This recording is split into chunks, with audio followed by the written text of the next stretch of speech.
or not with the six, no shifty shit. We ride with this stick, this shit get lit. Need five.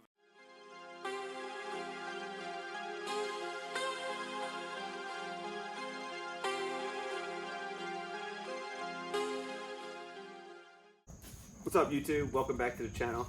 I'm going to show you two trucks today, mine and a buddy's L5P. I just want to tell you that they're simple builds. Anybody can build them. They're not crazy and thousands of dollars.